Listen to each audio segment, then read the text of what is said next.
Good evening, and this is the presentation on Ego Unmasked by me, Holistic Ines. Let's get started. Today we will be talking about these aspects of ego, because this is a very broad topic, and I have done 6-7 seminars, each 3 hours long on this. So I'll try to be compact, and let's hope that we'll manage to do what I have planned in one evening in 2 hours. What is ego? Id, ego, and superego. Ego's traps and illusions. Your authentic self. Ego, enemy or ally. What we should do with our ego. I think many of you recognize this guy. His name is Johnny Bravo, a cartoon character. When I was starting to do this presentation, he was the one who popped up in my mind first as a great example of primitive expression of ego. And this is his line. Hey, baby, I can tell we both love the same thing, me.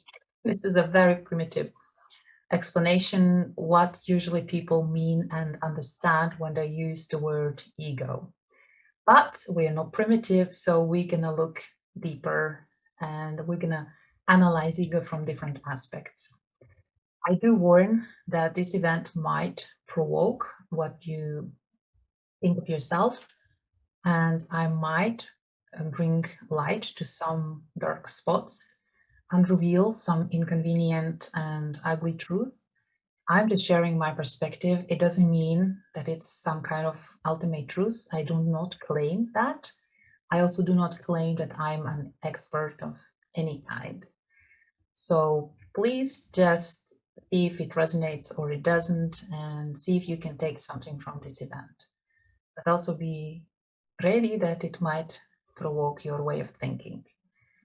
But my suggestion is, if you can, stay till the end, because it might change during the event, as it has happened before.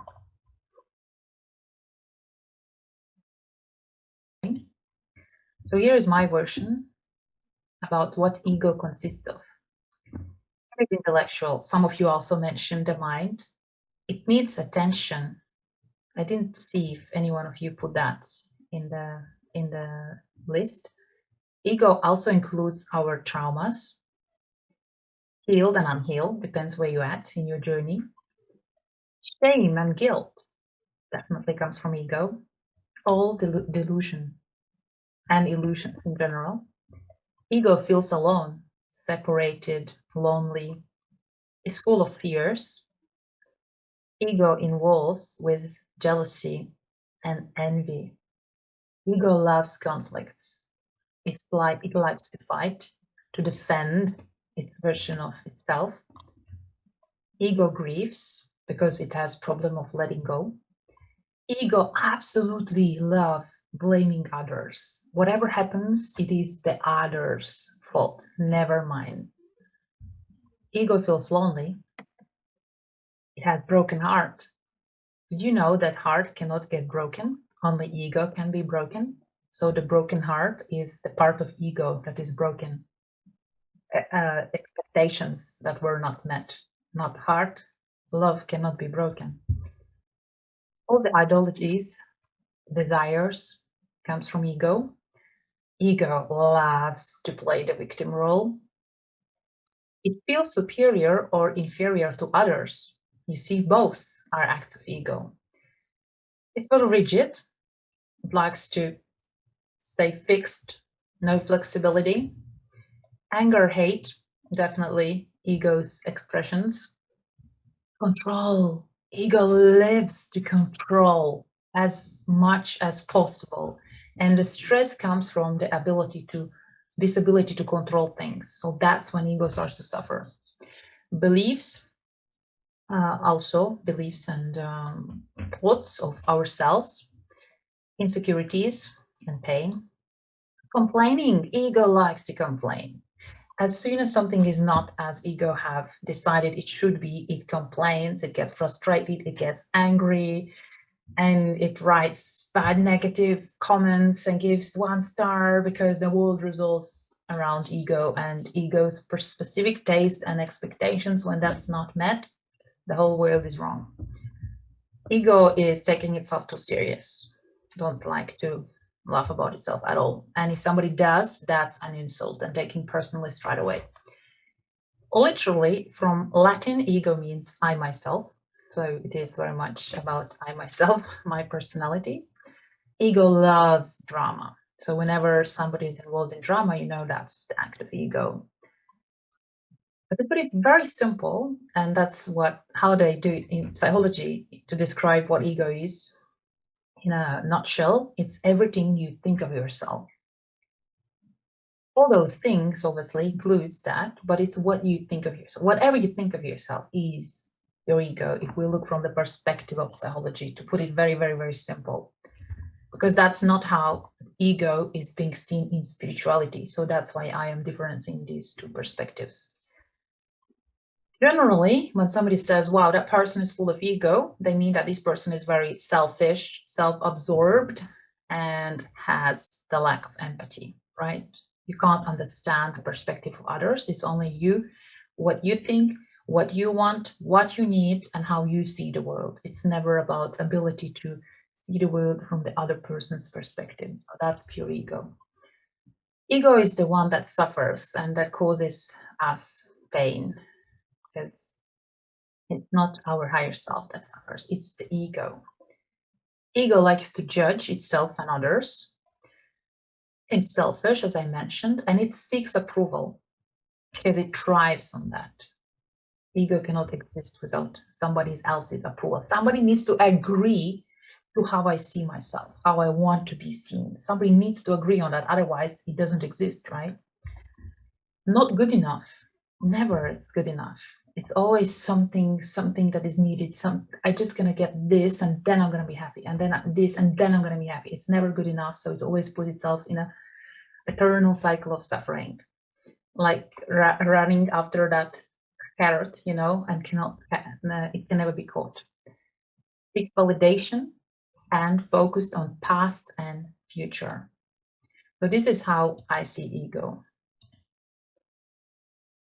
What is ego? Let's look more at it. Your thoughts, beliefs, memories, and emotions, good or bad. Because everything that have happened to you, what you remember, what you don't remember, forms your ego. It's a mediator between the unconscious and the conscious. These two aspects of ego are coming from psychology. Filter on the world, creating the reality that passes through, is probably partially also how psychology sees it, but this is already more how spirituality sees ego. It's the lens of our subjective reality.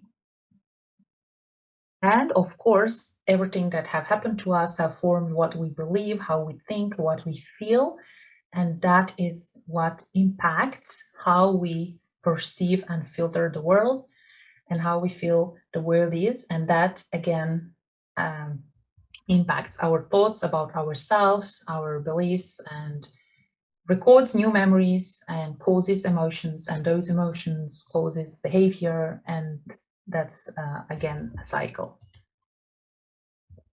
Raising higher in the spirituality, in the perspective of spirituality, and also how many religions see ego. Ego is a veil between humans and God, because God is the opposite of ego. God has no ego, right? God is pure unconditional love, higher consciousness. And we all have aspects of God within us, our higher self. And ego is the veil preventing us from seeing and connecting to our core, to our true self, to our higher self.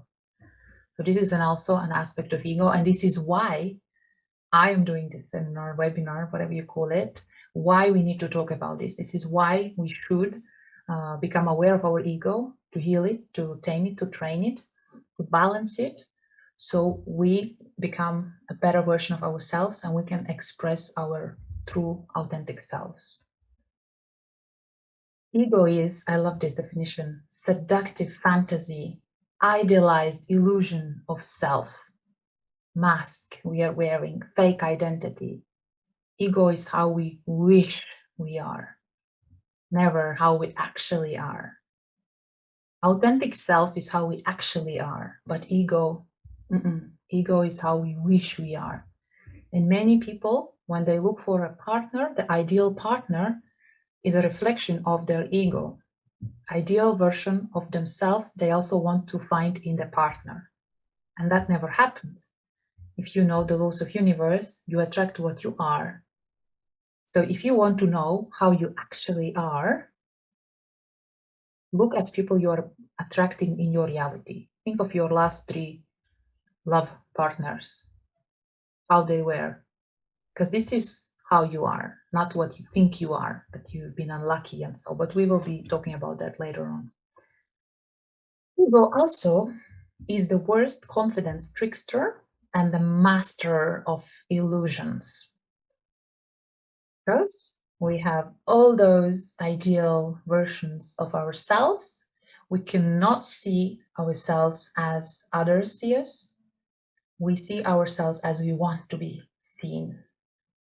And we're not connecting to our pain, to our unhealed parts. We are looking the other way.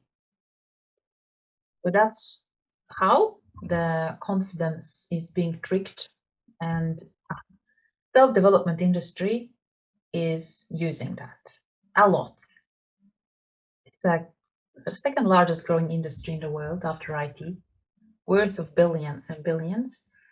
And a lot of people working in that industry are making money exactly on egos, willingness to have this fake confidence, fake empowerment, and they feed ego with more illusions. But not all. I'm not saying that. I'm just saying that's why we need to talk about ego so we become aware of our own ego. So we can't be used because we want to only hear what we want to hear and we're paying for what we want to hear, not for what we might need in order to actually improve the quality of life. Any questions so far? Please write in the chat if so. Before I move to the next part, which I will not be going too deep into because this is psychology and I'm not a psychologist, but it's important to share this part so you know better what your ego consists of. So now I will be sharing what Sigmund Freud has defined, and it's still actual. So in his perspective, our ego consists of 3 parts.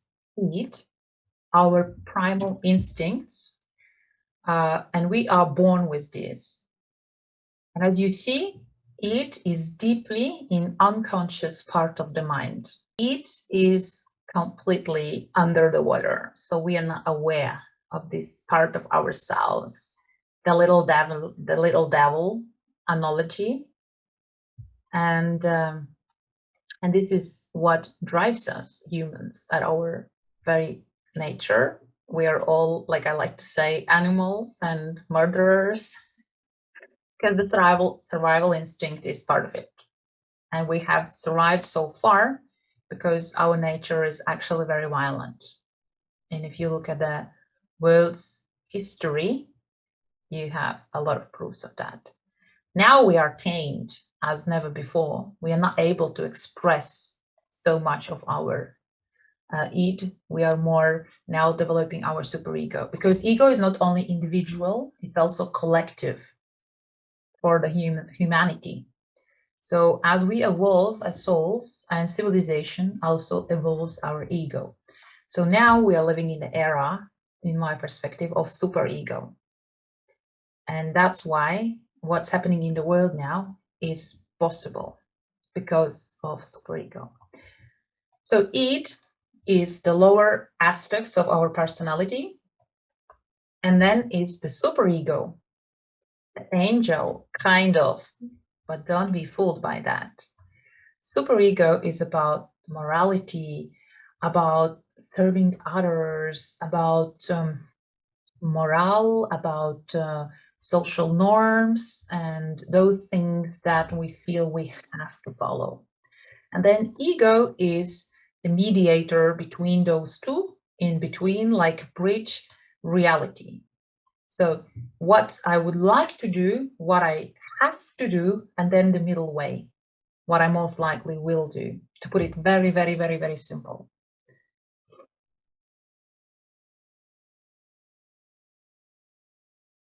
So let's look a little bit deeper in our structure of the mind. Because what I see happening is that those people who have started to have interest in higher self, a lot of them mix higher self with super ego. And that's a great trap, and that's a great illusion. So to prevent from falling into that trap, I would like to look at the structure of the mind, which is also coming from Freud. So here it's more specific that this part, the lower part of the iceberg, is unconscious mind. And unconscious mind, we can't really access. Maybe in deep hypnosis, I'm not sure, but that's not something you can like easily access. And here are traumas, violence that have happened to us, which we don't even remember, shame and guilt and secrets and those things that still affect the rest part of the iceberg, but we might not even be aware that they exist. The conscious mind here, right? The part under the water, the rest, minus unconscious mind. You see, all those things are included in ego. And I mentioned that in my slide about ego. And you also mentioned all these things in your answers. Emotions, personal beliefs, cultural beliefs, projections, self-image, identity. And you see the self-image and identity is very much close to the unconscious mind, which is our roots, our basic layer that's been put in us in a very, very early childhood. So this, how we see ourselves, does not depend how we are now. It depends how we felt as little children or even babies. But that's too much to talk about today. All the memories, habits, imagination, fears, and values. So this is the part that is ego. And here, the conscious part, the conscious mind, is also part of ego. Willpower, actions, goals, analysis, decisions, plans, behavior.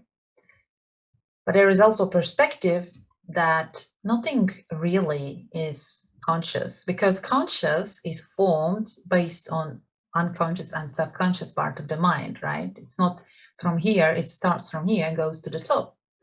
So what you think is conscious still comes from your unconscious and subconscious part of the mind. So is anything really conscious?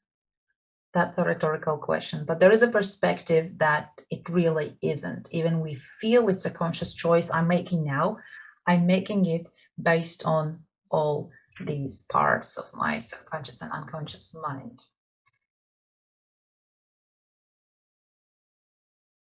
And here, above that is the superconscious mind. Also, we can call it the higher self, the higher consciousness, our core, our spirit, as you please. And you see the difference here. Superego would be more related to this somehow, but never this. And the main difference, how to tell apart, is it your superego or is it your higher self? I have a very simple formula. Higher self has no emotions. Has no emotions. As you see, emotions are here, right? Higher self has only intuition. Intuition in a form of knowing without any doubts. You just know, the inner wisdom, the inner knowing, and nobody can, you don't even know why, but you just know. It's very, very clear. Pure love, unconditional love, and joy.